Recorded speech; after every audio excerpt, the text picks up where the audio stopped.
નમસ્કાર દોસ્તો, સ્વાગત છે આપ સર્વનું તમારી પોતાની YouTube channel ocean coaching classes પર। મિત્રો, આજે આપણે ધોરણ 6ના સામાજિક વિજ્ઞાન વિષયની જે પ્રથમ સત્રાંત પરીક્ષા 2025 આવી રહી છે તેનું જે બ્લુ પ્રિન્ટ પ્રમાણેનું અધ્યયન નિષ્પત્તિ પ્રમાણેનું જે મોસ્ટ આઈએમપી પ્રશ્નપત્ર છે તેનું સચોટ અને સંપૂર્ણ સોલ્યુશન આ વિડીયોમાં જોઈશું। મિત્રો, આપણી આ ચેનલ ઉપર ધોરણ 6ના દરેક વિષયના બ્લુ પ્રિન્ટ પ્રમાણે અને અધ્યયન નિષ્પત્તિ પ્રમાણેના પ્રશ્નપત્ર અને સાથે સાથે તેના સોલ્યુશન પણ મુકાઈ ચૂક્યા છે। તો આ પ્રશ્નપત્ર અને તેના સોલ્યુશનની પીડીએફ દરેક વાલીઓ, વિદ્યાર્થીઓ અને શિક્ષક મિત્રો માટે ખૂબ જ ઉપયોગી છે પરીક્ષાની તૈયારી કરવા માટે, પરીક્ષા લેવા માટે અને પરીક્ષામાં સારા ગુણ પ્રાપ્ત કરવા માટે। તો દરેક વિદ્યાર્થીઓ, શિક્ષકો અને વાલી મિત્રોએ અવશ્ય આ જે પ્રથમ સત્રાંત પરીક્ષા જે છે તેના દરેક વિષયના મોસ્ટ આઈએમપી પ્રશ્નપત્ર અને પ્રશ્નપત્રના સોલ્યુશનની પીડીએફ મેળવી લેવી। પ્રશ્નપત્રના સોલ્યુશનની પીડીએફ મેળવવા માટે અહીંયા નંબર આપેલો છે 7046 22 22 54। આ નંબર ઉપર તમે ફોન કરી શકો છો। મિત્રો, આ જે પ્રશ્નપત્ર છે તે કુલ 80 ગુણનું રહેશે। 6/10/2025 સોમવારના રોજ તમારું આ પ્રશ્નપત્ર રહેશે। ચાલો તો શરૂ કરીએ પ્રશ્ન નંબર 1 થી। નીચેના આપેલા પ્રશ્નોના વિકલ્પોમાંથી યોગ્ય વિકલ્પ પસંદ કરી અને ઉત્તર લખો। પહેલું, ધાતુ અને પથ્થરો પર લખેલા કે કોતરાયેલા લેખોને શું કહેવામાં આવે છે? તો જવાબ આવશે વિકલ્પ બી, અભિલેખો। બીજું, નીચે પૈકી કયા સ્થળોએ તામ્રપત્ર સચવાયેલા છે? તો જવાબ આવશે વિકલ્પ ડી, ઉપરોક્ત તમામ। ત્રીજું, તમારે ભુજના વૃક્ષો જોવા જવું હોય તો ગુજરાતની કઈ દિશામાં પ્રવાસ કરશો? તો જવાબ આવશે વિકલ્પ અ, ઉત્તર દિશા।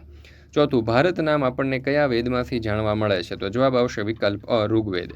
પાંચમું, ખાલી જગ્યા એટલે તાડ વૃક્ષના પર્ણ પર લખાયેલ હસ્તપત્ર? તો જવાબ આવશે વિકલ્પ બ, તાડપત્ર। મિત્રો, ધોરણ 3થી 8ની પ્રથમ સત્રાંત પરીક્ષા 2025 માટે ખાસ ઉપયોગી એવા મોસ્ટ આઈએમપી પ્રશ્નપત્ર અને આ મોસ્ટ આઈએમપી પ્રશ્નપત્રના સોલ્યુશનની પીડીએફ હવે તમે તમારા વોટ્સઅપ પર પણ મેળવી શકો છો। અને આ પીડીએફ શા માટે મેળવવી? કારણ કે આ પ્રશ્નપત્ર આપણે અધ્યયન નિષ્પત્તિ પ્રમાણે બ્લુ પ્રિન્ટ પ્રમાણે તૈયાર કરેલા છે, રેડી ટુ પ્રિન્ટ ફોર્મેટની અંદર તમને મળી જવાના છે અને તમારા શાળાના નામ સાથે પણ તમે મંગાવી શકો છો। તો આ પ્રશ્નપત્ર જે છે દરેક વિષયના ધોરણ 3થી 8ના ઉપલબ્ધ છે, તો આજને આજ જ મંગાવી લેજો। કારણ કે તમારી પરીક્ષાની તૈયારી માટે, પરીક્ષા લેવા માટે અને પરીક્ષામાં સારા ગુણ પ્રાપ્ત કરવા માટે આ પ્રશ્નપત્રો અને આ પ્રશ્નપત્રના સોલ્યુશન્સ ખૂબ જ ઉપયોગી થશે। બ, ટૂંકમાં જવાબ આપો જેના કુલ 6 માર્ક્સ છે। પહેલું, ઇતિહાસ જાણવાના સ્ત્રોત કયા કયા છે? તો ઉત્તર, તાંબા અને સોનાના સિક્કા, ટિકિટો, ઐતિહાસિક ગ્રંથો, ગેઝેટિયર, શિલાલેખો, જૂની ઇમારતો, કિલ્લા, હથિયારો, જૂના પોશાકો, તામ્રપત્રો, ભોજપત્રો, તાડપત્રો, દૈનિક નોંધપોથી, સામયિકો વગેરે ઇતિહાસ જાણવાના સ્ત્રોતો છે। બીજું, સિક્કાઓને આધારે આપણને કઈ કઈ માહિતી મળે છે? તો ઉત્તર, સિક્કાના આધારે રાજાનું નામ, તેના ધર્મ અને સંસ્કૃતિ તથા તેના સમયગાળાની રાજ્યની સામાજિક, ધાર્મિક, આર્થિક અને રાજકીય માહિતી મળે છે। ત્રીજું, તામ્રપત્ર એટલે શું? ગુજરાતમાં તામ્રપત્ર સચવાયેલા હોય તેવા એક સ્થળનું નામ લખો। તો તામ્રપત્ર એટલે તાંબાના પતરા ઉપર કોતરીને લખવામાં આવતું લખાણ। રાજાઓ પોતાની વહીવટી વિગતો અને દાનની માહિતી તામ્રપત્ર ઉપર કોતરાવતા। ગુજરાતમાં આવા તામ્રપત્રો મોટી સંખ્યામાં મળી આવ્યા છે। તેમાં શ્રી હેમચંદ્રાચાર્ય જૈન જ્ઞાન મંદિર, ઉત્તર ગુજરાત પાટણ, અમદાવાદની LD ઇન્સ્ટિટ્યૂટ ઓફ ઇન્ડોલોજી, ભો જે અધ્યયન અને સંશોધન વિદ્યાભવન નવરંગપુરા, શ્રી મહાવીર જૈન આરાધના કેન્દ્ર વગેરે। પ્રશ્ન નંબર 2, નીચેના પ્રશ્નોના ટૂંકમાં જવાબ આપો જેના કુલ 8 માર્ક્સ છે। પહેલો સવાલ, ભીમબેટકાની ગુફામાં આદિમાનવોએ કયા કયા ચિત્ર દોરેલા? તો ઉત્તર, ભીમબેટકાની ગુફાઓમાં પક્ષીઓ, હરણ, લાકડાના ભાલા, વૃક્ષો અને માનવોના લગભગ 500 ચિત્રો મળી આવ્યા છે। બીજું, આદિમાનવો કયા કયા પાકો ઉગાડતા હતા? તો આદિમાનવો ઘઉં, જવ, બાજરી, ચોખા, મસૂર વગેરે પાકો ઉગાડતા। ત્રીજું, આદિમાનવો કેવા સ્થળે વસવાટ કરવાનું પસંદ કરતા હશે? શા માટે? તો જ્યાં સારા અને મોટા પ્રમાણમાં પથ્થરો, લાકડા અને પાણી મળી રહે તેવા સ્થળોએ આદિમાનવો રહેવાનું પસંદ કરતા, કારણ કે વરસાદ અને જંગલી પ્રાણીઓથી રક્ષણ મેળવવા આદિમાનવો ગુફાઓમાં રહેતા। ચોથું, અગ્નિના ઉપયોગથી આદિમાનવના જીવનમાં કેવું પરિવર્તન આવ્યું? તો ઉત્તર, અગ્નિના ઉપયોગથી આદિમાનવના જીવનમાં ક્રાંતિકારી પરિવર્તન આવ્યું। અગ્નિની શોધ પછી આદિમાનવ નીચે દર્શાવેલી પ્રવૃત્તિઓમાં અગ્નિનો ઉપયોગ કરવા લાગ્યો। શિકાર કરીને લાવેલા પ્રાણીઓનું માંસ પકવવા માટે, પોતાની ગુફામાં અંજવાળું કરવા માટે, ગુફા આગળ અગ્નિનું તાપણું કરી અને જંગલી પ્રાણીઓને ભગાડવા માટે, ઠંડી સામે રક્ષણ મેળવવા માટે। ત્યાર પછી છે પ્રશ્ન નંબર 3, નીચે આપેલા સ્થળો ભારતના નકશામાં દર્શાવો। ચાલો, તો અહીંયા તમે જોઈ શકો છો કે સૌપ્રથમ મળી આવેલ નગર, ત્યાર પછી કાલીબંગન, મોહેંજો-દડો, ધોળાવીરા અને લોથલ વગેરે આપણે અહીંયા નકશામાં દર્શાવેલા છે। ત્યાર પછી છે પ્રશ્ન નંબર 4, બંધ બેસતા જોડકા જોડો જેના કુલ 5 માર્ક છે। મગધ, તો મગધને આપણે જોડીશું રાજગૃહ સાથે, ગાંધારને જોડીશું તક્ષશિલા સાથે, નંદવંશને જોડીશું ધનનંદ સાથે, નાગવંશને શિશુનાગ સાથે અને અલ્હાબાદને જોડીશું ઇટોન કિલ્લાની દિવાલ સાથે। ત્યાર પછી બ, નીચેના પ્રશ્નોના ટૂંકમાં ઉત્તર આપો જેના કુલ 4 ગુણ છે. પહેલું, સંથાગાર વિશે ટૂંકમાં સમજાવો. તો ગણરાજ્યોએ રચેલા ગણરાજ્ય સંઘની સભા જે સ્થળે યોજાતી તે સ્થળને સંથાગાર કહેવામાં આવતું. બીજું, મહાજનપદો કેટલા છે તેની માહિતી કયા ગ્રંથમાંથી મળી આવી છે? તો મહાજનપદો 16 છે. પાલી ભાષામાં લખાયેલા અંગુત્તર નિકાય ગ્રંથમાં અનુવૈદિક કાળમાં જોવા મળે છે. પ્રશ્ન નંબર 5, ટૂંક નોંધ લખો ગમે તે 3. એમાં પહેલું ચંદ્રગ્રહણ. તો સર્વપ્રથમ તો આપણે આ ચંદ્રગ્રહણની આકૃતિ દોરીશું અને ત્યાર પછી તેની વિગત લખીશું. તો ચંદ્રને સૂર્ય તરફથી પ્રકાશ મળે છે, તેથી ચંદ્ર તરફ જતાં સૂર્યના કિરણોની વચ્ચે પૃથ્વી આવે છે ત્યારે પૃથ્વીના એટલા ભાગનો પડછાયો ચંદ્ર પર પડે છે. ચંદ્રનો એ ભાગ આપણને દેખાતો નથી, જેને ચંદ્રગ્રહણ કહેવાય. ચંદ્રગ્રહણ માત્ર પૂનમની રાત્રિએ જ થાય છે. ત્યાર પછી બીજું, સૌર પરિવાર. તો અહીંયા સૌર પરિવારની આપણે આકૃતિ દોરી છે. ત્યાર પછી એના વિશે લખાણ જોઈએ. તો સૂર્ય, ગ્રહો, ઉપગ્રહો, લઘુગ્રહો, ધૂમકેતુ, ઉલ્કાઓ વગેરેના સમૂહને સૂર્યમંડળ કે સૌર પરિવાર કહેવામાં આવે છે. સૂર્યમંડળમાં બુધ, શુક્ર, પૃથ્વી, મંગળ, ગુરુ, શનિ, યુરેનસ અને નેપચ્યુન એ 8 ગ્રહો આવેલા છે.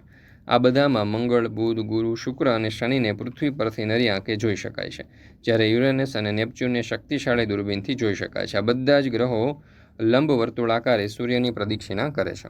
સૂર્યમંડળના બધા જ ઉપગ્રહો ગ્રહોની આસપાસ ફરે છે. પૃથ્વીને એક ઉપગ્રહ છે. ગુરુ, શનિ, યુરેનસ, નેપચ્યુન અને મંગળ ને 2 કે તેથી વધારે ઉપગ્રહ છે, જ્યારે બુધ અને શુક્રને એકેય ઉપગ્રહ નથી. મંગળ અને ગુરુના ગ્રહ વચ્ચે નાના કદના અસંખ્ય લઘુગ્રહો આવેલા છે. ત્રીજું છે પરિભ્રમણ. પૃથ્વી ભમરડાની જેમ પોતાની કાલ્પનિક ધરી પર વિશ્વવૃત્ત પર કલાકના 1670 કિલોમીટરની ઝડપે એક ચક્ર પૂર્ણ કરે છે. પૃથ્વીના આ ગતિને પરિભ્રમણ કે ધરીભ્રમણ કહે છે. આ ચક્ર પૂર્ણ કરતાં પૃથ્વીને 24 કલાક થાય છે, તેથી પૃથ્વીની આ ગતિને દૈનિક ગતિ પણ કહેવામાં આવે છે. ત્યાર પછી છે કટિબંધો. તો અહીંયા તમે જોઈ શકો છો, આકૃતિ આપણે દર્શાવેલી છે. ત્યાર પછી કટિબંધો વિશે આપણે અહીંયા માહિતી પણ આપેલી છે કે ઉષ્ણ કટિબંધ, સમશીતોષ્ણ કટિબંધ, શીત કટિબંધ વગેરે. ત્યાર પછી છે પ્રશ્ન નંબર 6, સંકલ્પના સમજાવો. એમાં પહેલું છે નક્ષત્ર. તો વિશાળ અર્થમાં કોઈ પણ તારાઓનો સમૂહ અથવા તો એકલો તારો પણ નક્ષત્ર કહેવાય. કેટલાક તારાઓના સમૂહને કારણે તેનો ચોક્કસ આકાર તૈયાર થયો છે. તે ક્યારેક હંસ જેવો તો ક્યારેક ગરુડ જેવો દેખાય છે. અશ્વિની, રેવતી, વિશાખા, પુનર્વસુ, મૃગશીર્ષ, રોહિણી, પુષ્ય, આદ્ર, સ્વાતિ જેવા કુલ 27 નક્ષત્રો જાણીતા છે. ત્યાર પછી છે પ્રશ્ન નંબર 27, સંકલ્પનાઓ આપો જેના કુલ 4 માર્ક્સ છે. એમાં પહેલું છે લીપ વર્ષ. તો પૃથ્વીનું એક વર્ષ 365 દિવસ અને 6 કલાકનું છે. 6 કલાક એટલે કે એક દિવસનો ચોથો ભાગ. ચોથા ભાગની ગણતરી કરવાનું અગવડભર્યું હોવાથી 365 દિવસોએ વર્ષ પૂરું કરવામાં આવે છે. બાકીના બચેલા 6 કલાકને દર 4 વર્ષે ફેબ્રુઆરી મહિનામાં એક દિવસ વધારીને એટલે કે 28 દિવસને બદલે 29 દિવસ કરીને સરભર કરવામાં આવે છે. આથી ફેબ્રુઆરી મહિનામાં ક્યારેક 29 દિવસ હોય છે તે વર્ષને લીપ વર્ષ કહેવામાં આવે છે. બીજું છે સંપાત. તો સૂર્યનો ક્રાંતિવૃત્ત અને વિશ્વવૃત્ત વર્ષમાં 2 વાર એકબીજાને છેદે છે. જે દિવસે તે બંને એકબીજાને છેદે છે તે છેદબિંદુને સંપાત દિવસ કહેવામાં આવે છે. મિત્રો, ધોરણ 3 થી 8ની પ્રથમ સત્રાંત પરીક્ષા 2025 માટે ખાસ ઉપયોગી એવા મોસ્ટ એમપી બ્લુ પ્રિન્ટ પ્રમાણેના અધ્યયન નિષ્પત્તિ પ્રમાણેના પ્રશ્નપત્ર અને તેના સોલ્યુશનની PDF તમે તમારા વોટ્સઅપ નંબર ઉપર મેળવી શકો છો. હવે આ જે પ્રશ્નપત્ર અને તેના સોલ્યુશન જે છે તે આપણે અધ્યયન નિષ્પત્તિ અને બ્લુ પ્રિન્ટ પ્રમાણે તૈયાર કરેલા છે. તમારી પરીક્ષાની તૈયારી માટે તમને બેસ્ટ સાબિત થશે. દરેક વાલીઓને અને શિક્ષકોને પણ બાળકોની પરીક્ષા લેવા માટે આ પ્રશ્નપત્ર ખૂબ જ ઉપયોગી થશે. સાથે સાથે તમને સોલ્યુશન પણ મળવાનું છે, જેથી કરીને આ સોલ્યુશનમાંથી તમે પરીક્ષાની સારામાં સારી તૈયારી પણ કરી શકો. તો દરેકે દરેક વિદ્યાર્થીઓએ, શિક્ષકોએ અને વાલીઓએ અવશ્ય આ જે મોસ્ટ એમપી પ્રશ્નપત્ર છે ધોરણ 3 થી 8ની પ્રથમ સત્રાંત પરીક્ષાના તે અવશ્ય મેળવી લેવા. તમે તમારા શાળાના નામ સાથે પણ આ પ્રશ્નપત્ર છે તે મેળવી શકો છો. પ્રશ્નપત્ર તમે દરેકે દરેક વિષયના મેળવી શકો છો અને વોટ્સઅપ પર તમને PDF મેળવવા માટે નંબર આપેલો છે 70 46 22 22 54. આ નંબર ઉપર કોન્ટેક્ટ કરી સંપર્ક કરી અને સોલ્યુશનની PDF મેળવી શકો છો. ત્યાર પછી છે પ્રશ્ન નંબર 8, પૃથ્વીનો ગોળો દોરો અને નીચેના અક્ષાંશ વૃત્તો દર્શાવો. 0 અક્ષાંશ વૃત્ત, 23.5 ઉત્તર અક્ષાંશ વૃત્ત, મકર વૃત્ત, ઉત્તર ધ્રુવ વૃત્ત અને દક્ષિણ ધ્રુવ વૃત્ત. ચાલો, ત્યાર પછી છે નીચેના વિધાનો સામે ખરા કે ખોટાની નિશાની કરો. તો જો પૃથ્વીની ચારે બાજુ વીંટળાઈને આવેલા આવરણને વાતાવરણ કહે છે, તો સાચું. બીજું, પૃથ્વીની સપાટીનો આશરે 71% ભાગ મૃદાવરણ ધરાવે છે, તો ખોટું. ત્રીજું, મહાસાગરો આપણા જળમાર્ગો બન્યા છે, તો સાચું. ત્યાર પછી પાંચમું, ઓઝોન વાયુ સૂર્યના પારજાંબલી કિરણોથી પૃથ્વી પરના સજીવોને બચાવે છે, તો અહીંયા જવાબ આવશે સાચું. ચાલો, ત્યાર પછી છે પ્રશ્ન નંબર 9, મુદ્દાસર ઉત્તર આપો જેના કુલ 9 માર્ક્સ છે. પહેલું, ભારતના ધર્મ અને ભાષા વિશે સમજાવો. તો મિત્રો આ દરેકે દરેક પ્રશ્ન જે છે તેના ઉત્તરો આપણે અહીંયા ખૂબ જ સરસ રીતે આપેલા છે. તમે આ વિડીયો સ્ટોપ કરીને અહીંયાથી દરેકે દરેક પ્રશ્નના ઉત્તર જોઈ શકો છો. ત્યાર પછી બીજું, રાષ્ટ્રીય એકતા વિશે સમજ આપો. આ સોલ્યુશનની PDF મેળવવા માટે 70 46 22 22 54 આ નંબર ઉપર તમે કોન્ટેક્ટ કરી શકો છો. ત્રીજું, સમાજમાં જોવા મળતા છોકરા છોકરી વચ્ચેના ભેદભાવો જણાવો. તો મિત્રો તમે જોઈ શકો છો કે દરેકે દરેક મુદ્દાસર પ્રશ્નોના આપણે ખૂબ જ સરસ અને વ્યવસ્થિત ઉત્તરો અહીંયા તમને દર્શાવેલા છે. ચોથું, ભારત વસુધૈવ કુટુંબકમની ભાવનાને અપનાવી છે, આ વિધાન સમજાવો. તો આ સોલ્યુશન જે છે તેની PDF અવશ્ય મેળવી લેજો. તમારી પરીક્ષાની તૈયારી માટે તમને ખૂબ જ ઉપયોગી થશે. પ્રશ્ન નંબર 10 માંગ્યા મુજબ જવાબ આપો. એમાં પહેલું, સરકારના મુખ્ય પ્રકાર કેટલા અને કયા કયા છે? તો સરકારના મુખ્ય 3 પ્રકાર છે: લોકશાહી સરકાર, સામ્યવાદી સરકાર અને રાજાશાહી સરકાર. બીજું, બસની મુસાફરી દરમિયાન બૂમાબૂમ કે ઘોંઘાટ કરાય નહીં, કેમ? તો બસમાં મુસાફરી દરમિયાન બૂમાબૂમ કે ઘોંઘાટ કરવાથી ડ્રાઈવર વિચલિત થઈ જાય છે અને પાછળથી આવતા વાહનોના હોર્નનો અવાજ ડ્રાઈવરને સંભળાતો નથી, જેનાથી અકસ્માત થવાની સંભાવના વધી જાય છે. વર્ગીકરણ: લાલ લાઇટ તો કે થોભો, પીળી લાઇટ તો તૈયાર રહો, લીલી લાઇટ તો આગળ વધો અને ઝીબ્રા ક્રોસિંગ તો રસ્તો ઓળંગવો. ચોથું, સરકારની શા માટે જરૂર છે? તો દરેક દેશને જુદા જુદા નિર્ણયો લેવા માટે તેમજ એ નિર્ણયોનો અમલ કરાવવા માટે સરકારની જરૂર છે. દરેક દેશમાં બંધારણ અનુસાર કાયદો બનાવવા, તેમને અમલમાં મૂકવા તેમજ તેમાં સુધારા કરવા સરકારની જરૂર છે. સરકારે બનાવેલા કાયદા અને નિયમો દેશના બધા લોકોને સમાન રીતે લાગુ પાડવા માટે સરકાર જરૂરી છે. લોકશાહીમાં લોકોની ઈચ્છા મુજબ વહીવટ ચલાવવા સરકારની જરૂર પડે છે. સરકાર જ લોક કલ્યાણના કાર્યો કરે છે. આમ દેશમાં શાંતિ, કાયદો અને વ્યવસ્થા જાળવવા માટે તેમજ દેશની પ્રગતિ માટે સરકારની જરૂર છે. નીચેના વિધાનોમાંથી ખોટો શબ્દ છેકી અને સાચું વિધાન લખો. સ્થાનિક કે રાજ્ય સરકાર ગામ કે શહેર માટે કાર્યભાર સંભાળે છે. તો સ્થાનિક સરકાર એટલે રાજ્ય સરકાર ઉપર છેકો. સામ્યવાદી કે રાજાશાહી સરકારમાં વ્યક્તિ કેન્દ્રિત શાસન હોય છે. તો રાજાશાહીમાં એટલે સામ્યવાદી ઉપર છેકો. લોકશાહીમાં લોકોના કે રાજાના હાથમાં સત્તા હોય છે. તો લોકોના હાથમાં એટલે રાજા ઉપર છેકો. સામ્યવાદી કે પ્રમુખશાહી વિચારધારાને ડાબેરી વિચારધારા કહે છે. તો સામ્યવાદી એટલે પ્રમુખશાહી ઉપર છેકો.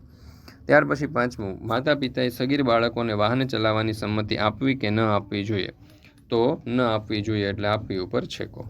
તો મિત્રો અહીંયા આપણે આ ધોરણ 6ની સામાજિક વિજ્ઞાન વિષયનું જે પ્રથમ પરીક્ષાનું બ્લુ પ્રિન્ટ પ્રમાણેનું અધ્યયન નિષ્પત્તિ પ્રમાણેનું જે આ મોસ્ટ IMP પ્રશ્નપત્ર છે તે પૂર્ણ કરીએ છીએ. મિત્રો ફરી મળીશું આપણે ધોરણ 6ના કોઈ એક નવા વિષયના બ્લુ પ્રિન્ટ પ્રમાણેના આ જે અધ્યયન નિષ્પત્તિ પ્રમાણેનું જે મોસ્ટ IMP પ્રશ્નપત્ર છે તેના સચોટ અને સંપૂર્ણ સોલ્યુશન સાથે. મિત્રો આપણી આ ચેનલ ઉપર ધોરણ 6ના દરેક વિષયના પ્રથમ સત્રાંત પરીક્ષાના મોસ્ટ IMP પ્રશ્નપત્ર અને પ્રશ્નપત્રના સોલ્યુશન મુકાઈ ચૂક્યા છે, વિડીયો અને PDF બંને ફોર્મેટમાં. તો જરૂરથી આ વિડીયો અને PDFનો અભ્યાસ કરી લેજો, PDF મેળવી લેજો. તમારી પરીક્ષાની તૈયારી માટે, પરીક્ષામાં સારા ગુણ પ્રાપ્ત કરવા માટે તમને ખૂબ જ ઉપયોગી થશે.